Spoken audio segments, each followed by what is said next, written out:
Hello. Today we are going to discuss the first chapter of Flamingo, one of the textbooks prescribed for 12th grade students studying in CBSE board. The title of the chapter is The Last Lesson. Yes, don't be shocked on listening to the title because I've just mentioned that it happens to be the first chapter in Flamingo book, yet the title of the chapter is The Last Lesson. It will be crystal clear as we go to the story, as we read the story, and as we come to the end, we shall understand it clearly why the title of the chapter is The Last Lesson. But before that, a few words about its author. It's written by a French novelist, a French short story writer. His name was Alphonse Daudet. Now, Alphonse Daudet is famous for creating short stories and novels that are filled with charming mixture of realism, humor and sentiment. Yes, the present story that we are going to discuss also is no exception. This is also filled with sentimental feelings, emotional state of mind and so on. Besides, a few words about the historical background, since the historical background is mandatory for this chapter to help us understand better. Now, the last lesson is set in the days of Franco-Prussian War that was fought from 1870 to 1871. To be precise, it was fought from 19th July 1870 to 28th of January 1871.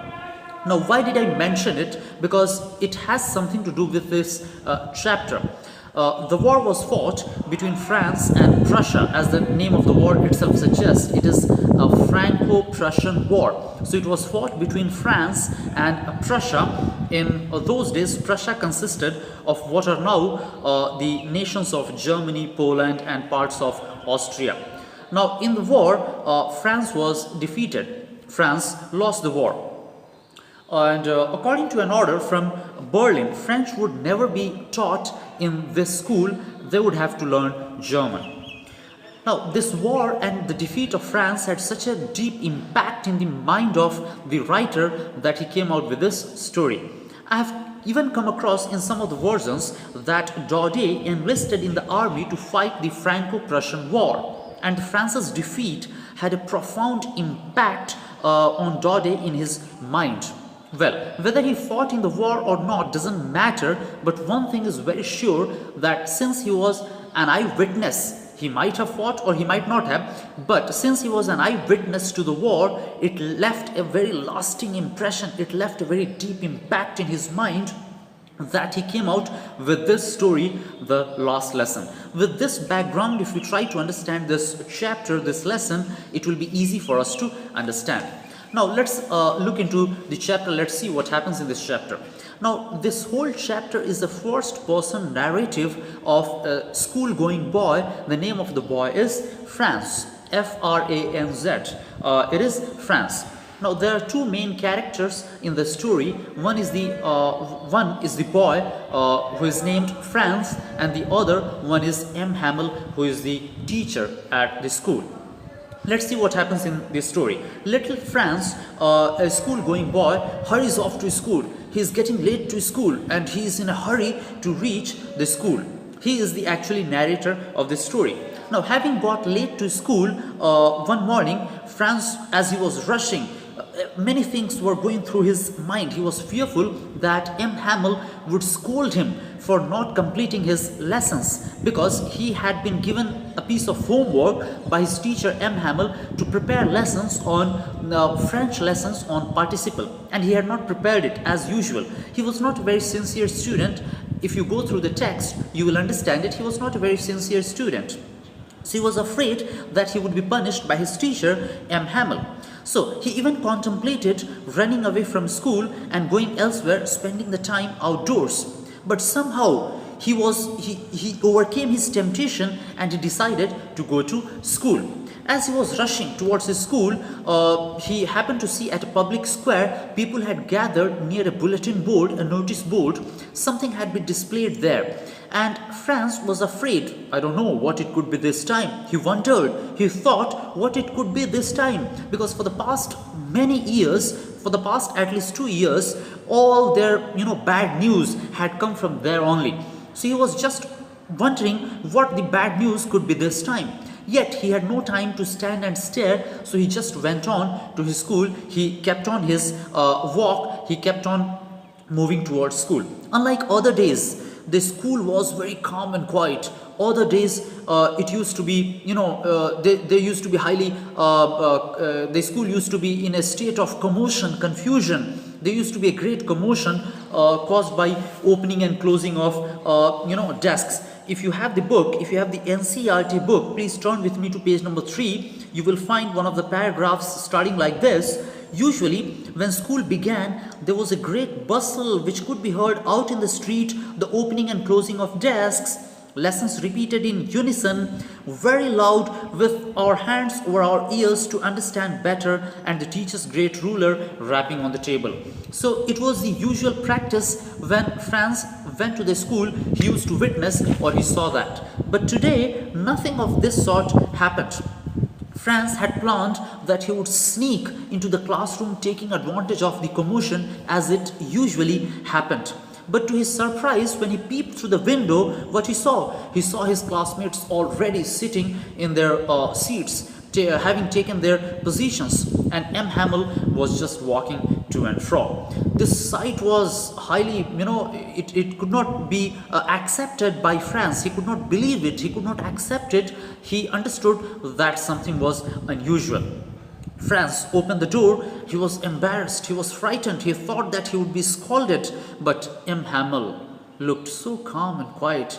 He looked relaxed. And what he told him was to go and take his position, to take his seat. When Franz sat, it was at that time he noticed that his teacher had dressed formally. A pair of dress that he usually wore on formal occasions. See what it's written in one of the paragraphs. Our teacher had on his beautiful green coat, his frilled shirt, and the little black silk cap, all embroidered, that he never wore except on inspection and prize days. That means he wore only on formal occasions. Other than this, what Franz was surprised to notice was that he noticed a few villagers sitting on the back benches that usually used to be, vacant. Who were sitting there? The old Hauser was sitting, the former mayor was sitting, the former postmaster, and several others. So it was quite unusual. It was not usual for Franz to see such a sight on a normal school day. Then what happens? As he sat, M. Hamel announces. Now it was something that was not expected by especially this little boy Franz. What did he announce? He announced that there was an order from Berlin that French would not be taught anymore, and what would be taught? Only German would be taught in the schools of Alsace and Lorraine. Now these words were like a thunderclap to the boy. If you go through the chapter, you will find that what a thunderclap these words were to me. He was shocked to hear such news, and then he realized, okay, so this was the news that had been displayed on the bulletin board as I was walking or as I was coming to town. He understood that they had displayed this news. Now, Franz barely or hardly knew, French, his own, language, but he could not. It was sad that he could not get a chance to learn it anymore. Strangely, he was sorry also for not learning his lessons. A boy, a student who had never put in his best efforts to learn his language, now he was feeling sorry that the time has gone and he would not be able to learn it anymore. His books that had seemed such a burden just a while ago, it all seemed precious to him. He felt even sad that M. Hamel was going to leave him. He was going to leave all of them, including the villagers. All these thoughts were striking in his mind. Franz realized that it was because of this reason that the villagers were sitting there. Mainly because of two reasons. First, they were sorry that they had not gone to school for longer. And secondly, they wanted to thank M. Hamel for the 40 years of service that he had done, that he had done in his village. Just then what happens? M. Hamel asks Franz to recite his lesson.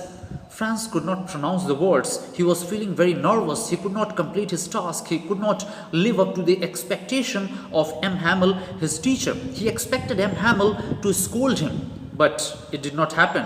To his surprise, M. Hamel reasoned that Franz must be feeling sorry himself. He must be feeling terrible himself for not learning his lessons, as he had no longer a chance to learn French anymore.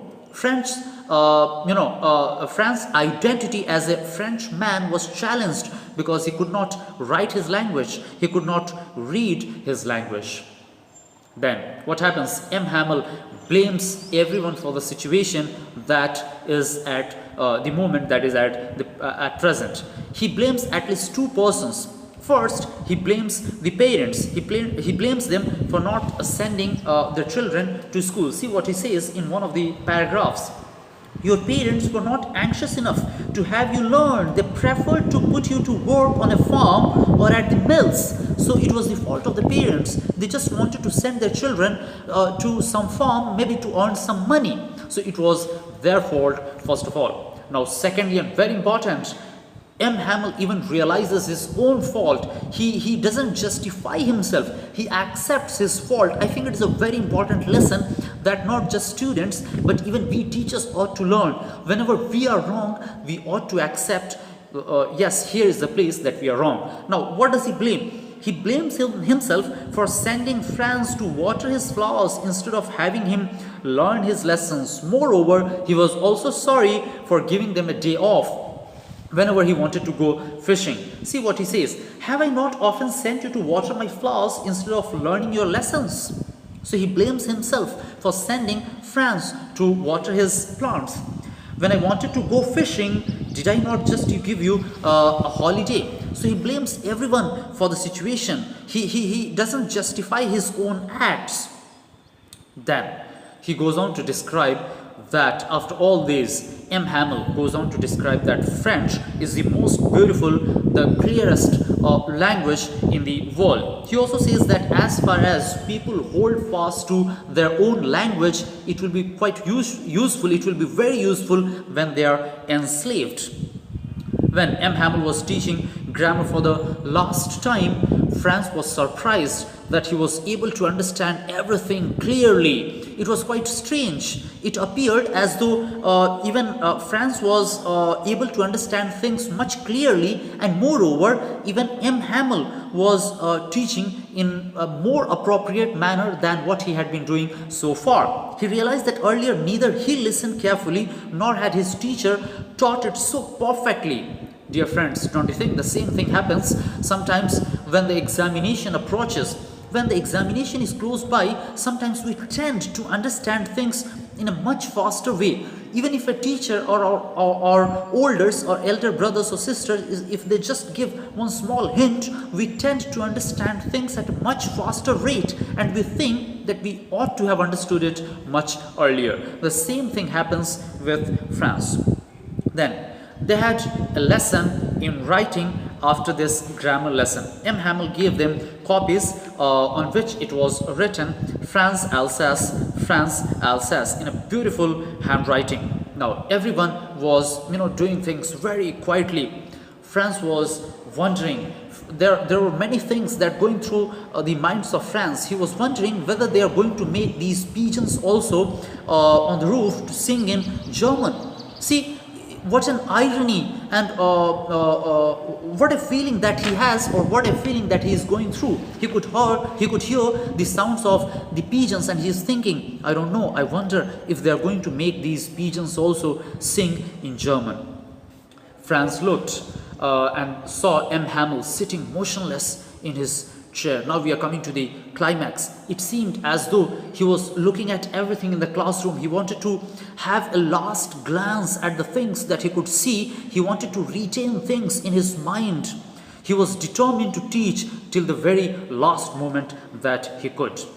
Then after this, after the writing class, they had a lesson in history. Franz noticed that the old Hauser had put on his spectacles. The same Hauser, one of the villagers, who was sitting at the last bench. Hauser had put on his spectacles and was trying to spell the letters. He could see him crying, and his voice had trembled with emotion. And it was not the condition only of the old Hauser, but of everyone who was sitting on the benches, the villagers. Now we are coming to the end of the story. At 12, it was time for the class to get over. They heard the trumpets of the Prussian soldiers, returning from the drill. M. Hamel stood up. He knew that the moment had come when he had to bid adieu to his class, when he had to leave. He could no longer continue his 40 years of the service. So he just stood up. He wanted to say something, but his voice was choked. He was not feeling like, his sound just could not come out. He took a piece of chalk, and what did he do? He just wrote it on the board. Vive la France. Maybe we can translate it as Hurrah for France, or Long live France, or Victory for France. And then he even could not ask the class to go away. He could not express that the class had got over. What did he do? He simply got up and motioned to them to go away as the class had come to an end. So this is how our chapter, the last lesson, comes to an end. I'm sure you must have understood. But one question, let me leave it to you. What is the reason, although the title of the chapter is the last lesson, it is given as the first lesson in the book? It could very well have been given at the end of the book, so that as the academic session in any school comes to an end, the teacher and the students could have become highly emotional. They could have discussed, they could have shared many valuable moments. Why isn't it given at the end of the book, rather as the first chapter in this book, Flamingo? Let me know in the comment section. And if any further discussion is needed, probably or hopefully we shall do it in upcoming videos. Thanks for watching.